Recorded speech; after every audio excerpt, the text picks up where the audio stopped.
We got to know each other because of some of the revisioning that you've been doing with the School of Education, teacher prep, and then also just the configuration around how many students and teachers should be working together in an environment that isn't bound by the traditional size of a classroom. And I've seen a few of your slides, but I'd be curious if you could just kind of provide an initial overview before we dig in a little bit around what that looks like and why that's important. But it's really been interesting as we've been thinking about how do you take a hard look at what's happening in K-12 education and really ask yourself whether or not this is what should be. We know, for example, that we have less people coming into the profession of education. We have more people who are leaving the profession of education. We'll see what happens during this time of pandemic and whether teachers stay or go, particularly those who are of retirement age and concerned about health and things like that. But I think too, as we start to look at schools with or without the current situation, there were questions that we were asking ourselves about, that just looking at things that just did not make sense. So why is it that every teacher in every single classroom has to know 173 different standards, that they have to know everything the collective we knows? Why is it that we put brand new teachers into a classroom, isolate them, close the door, and say good luck? Why is it that we put substitutes in a room in some random way, often underprepared, to work in schools? But we do that we put all these people in these singular classrooms and expect them to be able to serve kids in all the ways that we think kids need to be served. And when you start thinking about that from a human capital perspective, you have to ask yourself how that makes any sense whatsoever, and how that job is even doable today. And so all of what we are doing comes from asking ourselves these fundamental questions about human capital, about the workforce, about how people work, about why we have people working in isolation, about why we expect people to know and have to be everything to everybody. One of the things I honestly hate hearing is, the industrial age models and all of that jazz. But the reality is, a lot of these designs were based off of efficiency models. Yeah. And I'm curious, how did you and others that you socialize with start to make that shift in thinking? Because, I think that's the part that many leaders have trouble kind of making the first move out of that mindset into that new track or the new path. And I haven't figured out how to have that conversation with somebody yet. Well, I think one of the things that matters, right, is that many of the people who I talk to who automatically get it are people who've worked in other kinds of organizations, because there is no other organization that functions this way. So people who work in law firms, accounting firms, business, universities, even to a certain extent. But in most other organizations, people do not work in isolation, and they do not work in a way that requires them to know everything about that particular business. They distribute expertise, they're working in teams, they are thinking about how to personalize for customers and clients. It is only in education that we have created this egg carton model and this expectation that every single individual has to be this sort of widget teacher. We talk about that a lot.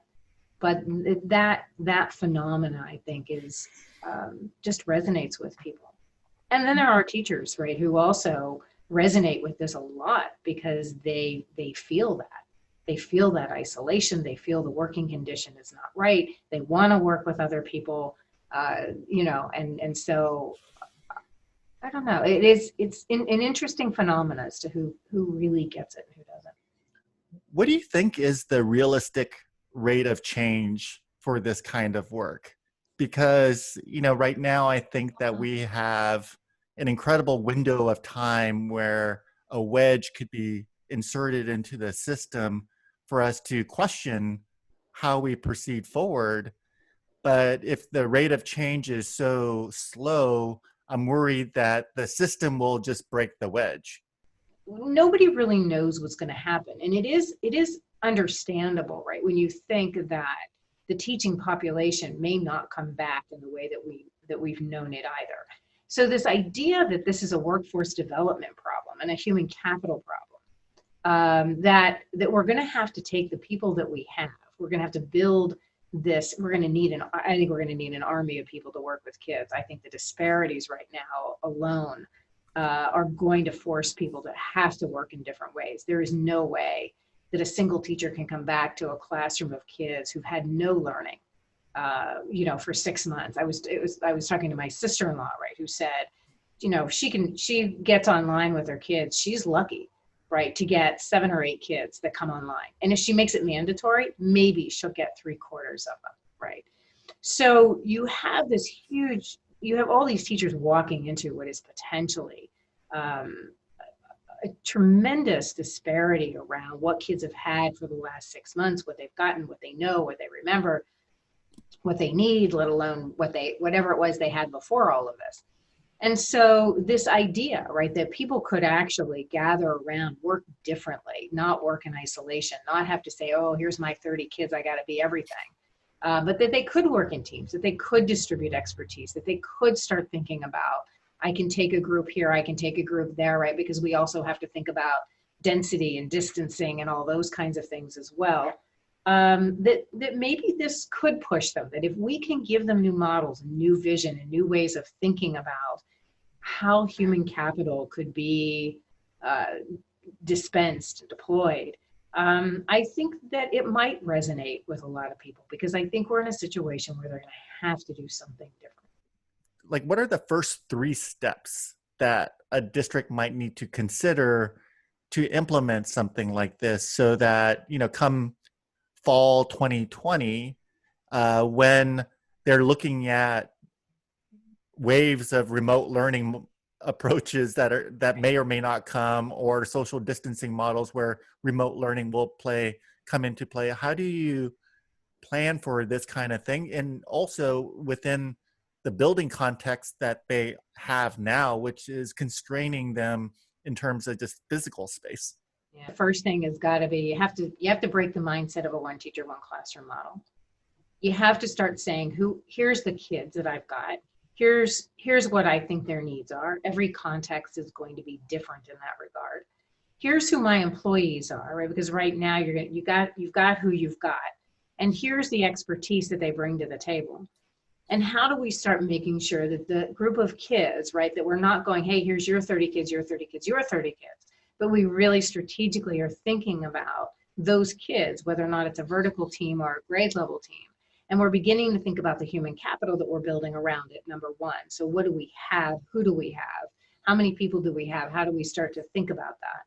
And then who do we need, right? So then how do we fill gaps? How do we go into the community? How do we find either other certified teachers, or people who are, we keep talking about community educators, that we are now going to build a variety of skill modules, for lack of a better term, because I do think we're going to need an army of people to step in and to work with kids. So whether those are people formerly known as teaching aides and paras that we skill up for very, very strategic, technical kinds of instruction. How do you teach kids to read? How do you teach kids, basic math skills? But also people in the community who can come in, who could volunteer, but who also become skilled. So building these larger teams of people, but you have to know who your kids are and what that data looks like. And I think that's a little tricky right now, because kids aren't here. You don't really, but you don't know, but you could hedge your bets and probably, figure it out. And so I think schools have to start thinking about their personnel in a very different way. They have to start there. You got to start with, what's the human capital you have, and what's the human capital that you need based on what you believe are the needs of those kids. even if a leader decides to put a team like this in place, what would you recommend to be the first set of skills a teaching team really needs to be fluent in order to thrive in this kind of model? Because if you're used to closing the door and being in a classroom and doing your thing and whatnot, you haven't started out in like a collaborative mindset. Right. So you have to start there, right? I mean, that's the place you got to start. You got to teach them how to work in a team, right? I mean, it's interesting to see how it develops and how all the things that can go right and wrong, and we've experienced the good, the bad, and the ugly, certainly. But it is interesting though that people do figure out, I think, when you start working with them, right, who's really, really good at math, right? So I'm really good at math. I'm going to lead math. We're all still teaching math. We are not departmentalizing. And this is not about being a PLC after school and then going back to our individual classrooms. This is real time. We're a team. How do we sit down and figure this out? But I think those skills in and of themselves, right, the teachers have never really learned, have never been trained on. You got to start there, which is no small feat, by the way. But I think in our experience, we found that people do gravitate this way, and they are, when they get their head around getting away from the accountability of this is my kids, and I can actually own a larger roster of kids with 3 or 4 other professional teachers, plus maybe a couple paras teaching aides right now that are trained in some different ways. And maybe I have a local university and I'm partnering with them, and we have teacher candidates, or we have people from the community who come in and who are volunteering. And you can get really smart and think about what it is we need and who we need. You can start building these teams. And the other part is, how do you build people then who are team leaders? Because that is another level then of teacher leadership. And very different than the way that we've thought about teacher leadership before, in terms of how you distribute expertise and how you look at data and how you group kids and how you think about who has the skills needed for that particular group of kids at that moment, because that might change during the day. And therein lies the beauty of the model, right? That we're building a set of adults around a group of kids, and we're not dependent that one individual is going to be the right individual for every one of those 30 kids and everything those 30 kids need.